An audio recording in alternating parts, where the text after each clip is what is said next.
All right, let's talk Airbnbs. Because when you're slow traveling, where you stay isn't just the place you're sleeping. It's your home, it's your office, it's your kitchen, it's your sanity. And we've learned a lot over the last 60 days in living in other people's apartments. Yeah, so without further ado, we're gonna get into a Airbnb tour of where we're currently staying here in Prague, and we're also gonna jump into some of the lessons we've learned in exactly how we book our Airbnbs. And because we love you, we made an Airbnb checklist that's gonna walk through all of this that we're gonna go through and more for you to use before you ever hit book. That's gonna be linked below. Yes. Welcome back to Rootless Roads.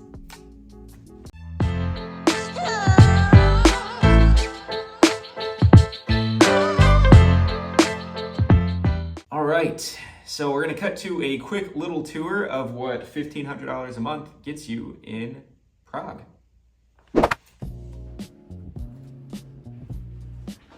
Welcome to our humble abode. Sweet. We're gonna do a little tour of our Airbnb in Prague. So this is bedroom number 1. You can see we really have not used this whatsoever. Lesson learned, we do not need 2 bedrooms. Let's head into bedroom number 2. This is the bedroom that we've obviously been sleeping in. Beds are pretty good size. I think that's a queen or king. Good storage space. We got these closets. It's all Natalie's clothes. I have to use the other room for my clothes. Yeah, pretty good little bedroom here. Then we go to the bathroom. Just a toilet, kind of sad, kind of strange, but that's how it goes. And then the washroom, bathroom, whatever you want to call it, part 2, I guess. This is where the sink, shower, washing machine is super important to us. The sink absolutely blows. It gets clogged immediately. That's gonna take like 5 minutes to drain. Shower's sweet. It actually has a glass enclosure, which we've noticed a lot of bathrooms don't.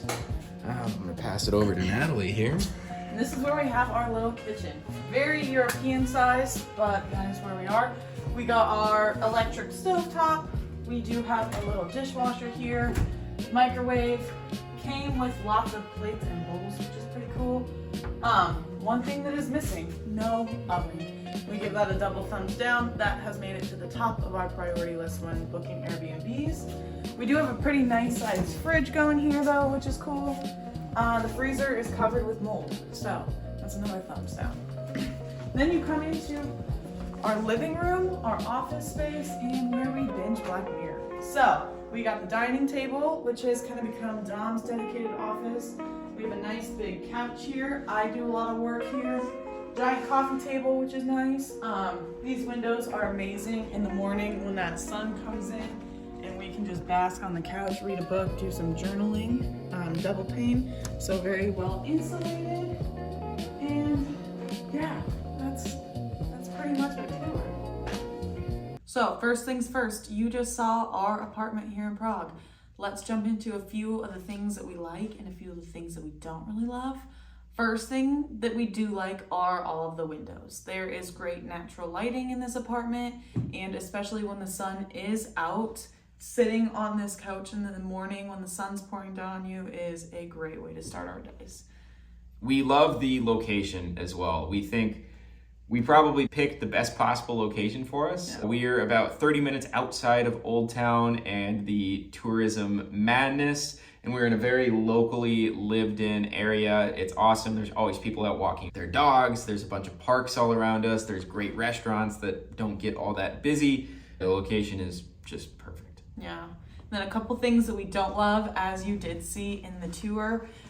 For me, the oven. It sucks not having an oven. I like to cook with an oven, and even just the smells that it puts off if you're cooking something slow in there all day.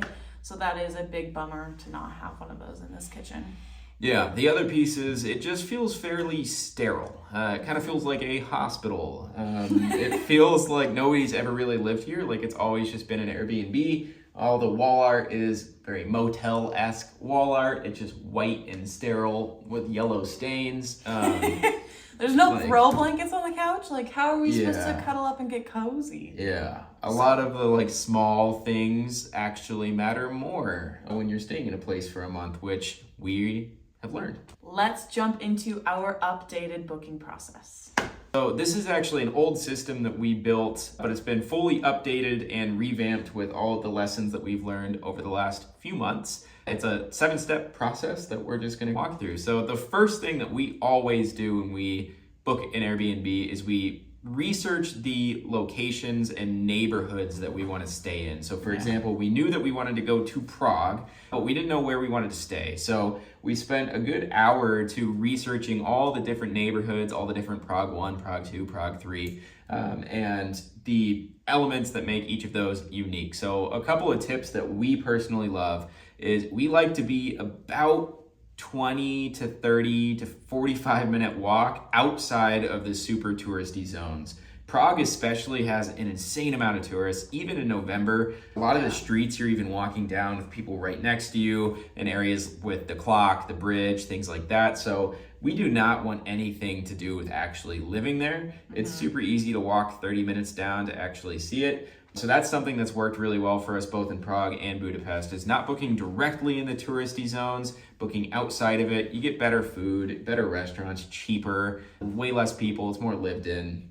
And how we do that is by watching YouTube videos, reading blogs, and ChatGPT knows so much. You just give it specifics on what you're looking for, cozy, quaint neighborhood, quiet environment, still good restaurants, and it will line it out for you. So once we have our neighborhood selected, usually we like to pick anywhere from 1 to 3 areas that we want to stay in. We open the Airbnb app and we set a few filters. The first filter is obviously the duration of our stay. Usually we do 4 weeks in every place, so we set that.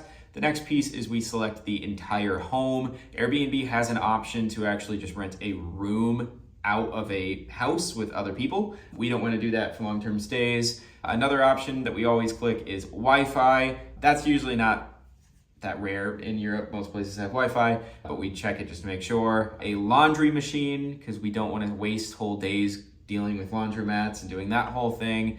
And lastly, our budget, obviously. We set it to our max budget of what we'd want to spend. And what that'll do is just show all the Airbnbs in those locations with all those filters set and set you up. So from there, you can look at the neighborhoods and the options that it is giving you. Sometimes there's quite a bit of options in the areas that you're looking, and sometimes there are very few. So it's really hit or miss. You never know what you're gonna get, but look at it from that point of view of just where you wanna be in the most desirable areas for you. Desirable.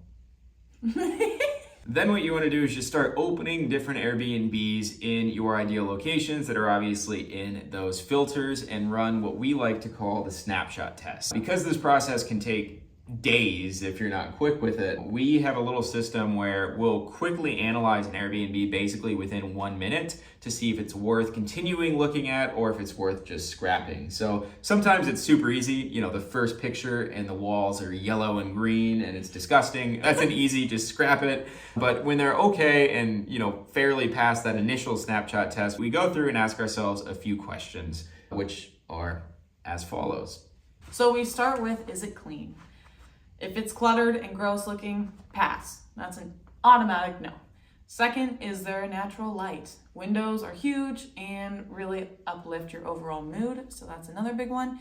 Does the couch look like a rock? Does it look like it's from IKEA? Does it look like it's comfortable? Pretty easy to tell that one. How big is the bed? We like queen beds. A lot of them are going to be double beds that say queen, but they are not. So check in on that one. Is there wall art? Or are the walls white and blank? Does it look like a hospital motel or does it look like a home? That's a big one. And then a quick view of the kitchen. Is there counter space? Is there an oven? Is there a decent sized refrigerator? Are there any images of the actual kitchen utensils themselves? Is there a laundry machine, which that's in the filter, so there should be. How is the shower? A lot of showers don't actually have enclosed glass like the US. A lot of them are open, which is fine, but enclosed glass makes it a whole lot better.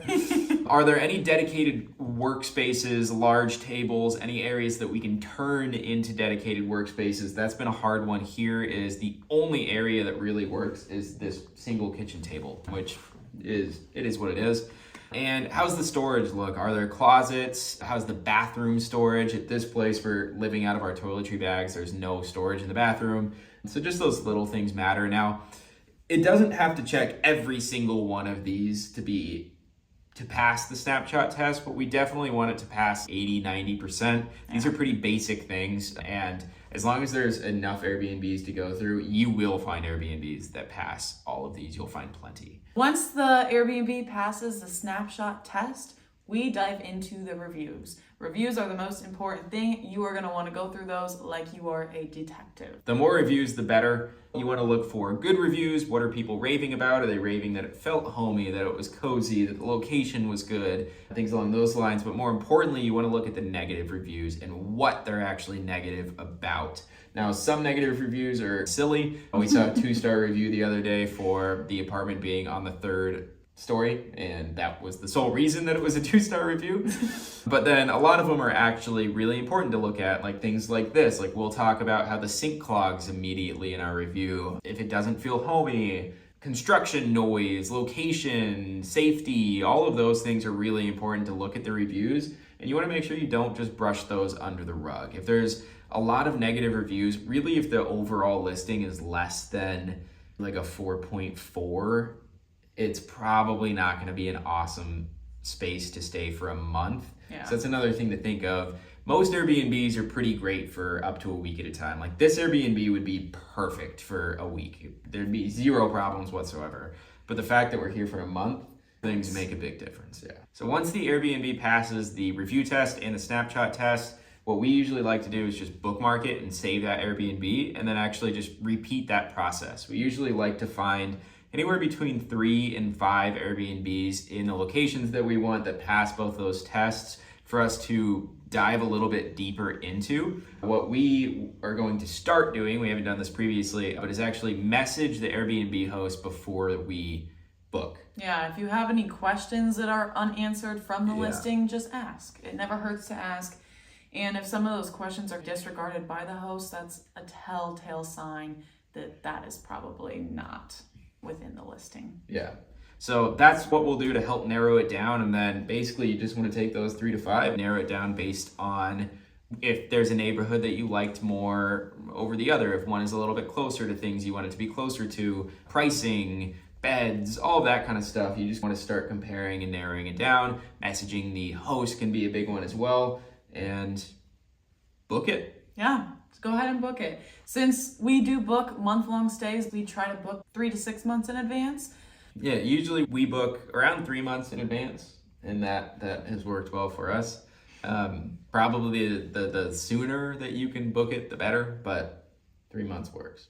We know how overwhelming Airbnb bookings can get, especially for long stays. So we have created our Airbnb Booking Checklist, which is linked down below. Make sure to save that and tweak it however you please to where it accommodates what you are looking for. But that will be a huge help in your Airbnb booking process. Yeah, and we're going to continuously update that as we continue to learn more, because I'm sure the lessons are not over. And the little tricks, hacks are not over. We're going to keep learning. We're going to keep updating that checklist as we move forward. If you found this helpful, then subscribe and hit the like button on this video. We'll continue posting more tips on budget, Airbnb bookings, and just travel in general. So follow along with us. Yeah, we're leaving to head to Poland on Saturday as well. So make sure you stay tuned and yeah, have a good one.